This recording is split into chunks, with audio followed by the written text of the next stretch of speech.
ಕರ್ನಾಟಕ ಆರೋಗ್ಯ ಇಲಾಖೆಯು ಹಾವು ಕಡಿತವನ್ನು ಘೋಷಿತ ಕಾಯಿಲೆಗಳ ಪಟ್ಟಿಗೆ ಸೇರ್ಪಡೆ ಮಾಡಿ ಆದೇಶವನ್ನ ಹೊರಡಿಸಿದೆ.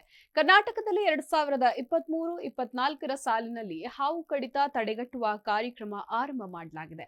ರಾಜ್ಯದಲ್ಲಿ ಹಾವು ಕಡಿತದ ಘಟನೆಗಳು ಹೆಚ್ಚಾಗ್ತಾ ಇರುವ ಹಿನ್ನೆಲೆ ಈ ಕ್ರಮವನ್ನ ಕೈಗೊಳ್ಳಲಾಗಿದ್ದು, ಹಾವು ಕಡಿತ ಚಿಕಿತ್ಸೆಗೆ ಒಳರೋಗಿ ಹೊರರೋಗಿಯಾಗಿ ದಾಖಲಾದವರು, ಮರಣ ಉಂಟಾದ ಪ್ರಕರಣಗಳು ಸಹಿತ ಎಲ್ಲಾ ಮಾಹಿತಿಗಳನ್ನು ರಾಜ್ಯದ ಎಲ್ಲಾ ಸರ್ಕಾರಿ ಖಾಸಗಿ ಆಸ್ಪತ್ರೆಗಳು, ವೈದ್ಯಕೀಯ ವಿಜ್ಞಾನ ಸಂಸ್ಥೆಗಳು ಕಡ್ಡಾಯವಾಗಿ ಭಾರತ ಸರ್ಕಾರದ ಸಮಗ್ರ ಆರೋಗ್ಯ ಮಾಹಿತಿ ವೇದಿಕೆಯಲ್ಲಿ ದಾಖಲಿಸುವಂತೆ ಆರೋಗ್ಯ ಮತ್ತು ಕುಟುಂಬ ಕಲ್ಯಾಣ ಇಲಾಖೆ ಸೂಚನೆಯನ್ನ ನೀಡಿದೆ. ಹೌದು, 2023ರಲ್ಲಿ ಕರ್ನಾಟಕದಲ್ಲಿ ನೋಡೋದಾದ್ರೆ 6,595 ಜನರಿಗೆ ಹಾವುಗಳು ಕಡಿದಿವೆ.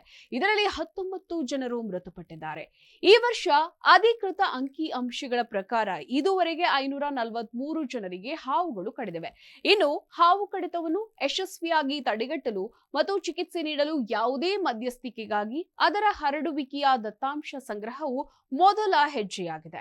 ಈ ರೋಗದ ವರದಿಯನ್ನು ಕಡ್ಡಾಯಗೊಳಿಸುವ ಮೂಲಕ ರಾಜ್ಯ ಸರ್ಕಾರ ಉತ್ತಮ ಹೆಜ್ಜೆಯನ್ನ ಅನುಸರಿಸಿದೆ.